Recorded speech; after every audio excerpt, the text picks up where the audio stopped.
در دل او خدا خود این خبر، خامنه‌ای. او شاید مثلا یک مقدار محبت به عمر به عایشه داره خامنه ای، از حرفاش پیداست.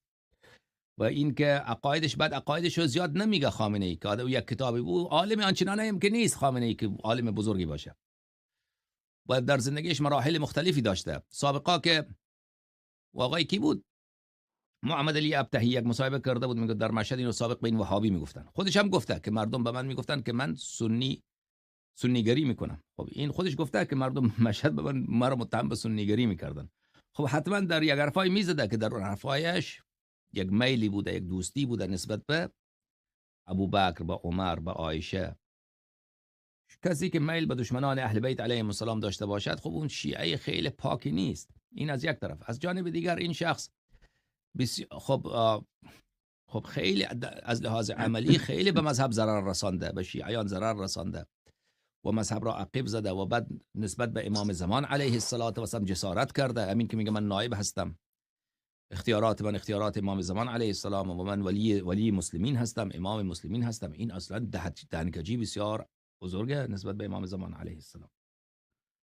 لذا این یک خدمت شما عرض کنم که شما اگر در دوران منصور اگر بودید، منصور خیلی علاقه داشت نسبت به امیرالمؤمنین علیه السلام و منصور خیلی احادیث نقل کرده. اینا مأمون همچنین نسبت به اهل بیت علیهم السلام احادیث نقل کرده، در فضل اونها مأمون که مناظره میکرد در برتری امیرالمؤمنین علیه السلام. اما خود اینا دستشان وقتی که میرسید و منصور اصلا خیلی هم خوبی میکرد با امام جعفر صادق علیه السلام. یعنی ملاقات های ایشان رو که ببینید با امام جعفر صادق علیه السلام، اول میگفت من ایشان رو میکشم، درسته؟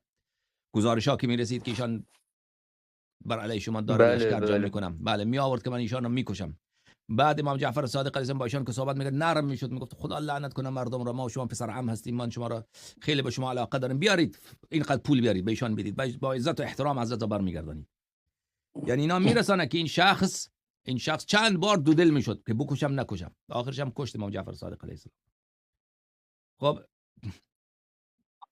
این دنیا حکومت، کسانی که بر منصب حکومت میشینند، بعضی از اینا عقیدهشان خوبه، بعد به خاطر این حب دنیا و به خاطر ظلمی که میکنن، آدم کشی که میکنند، آخر کارشان به کشتن امام دستشان میرسه.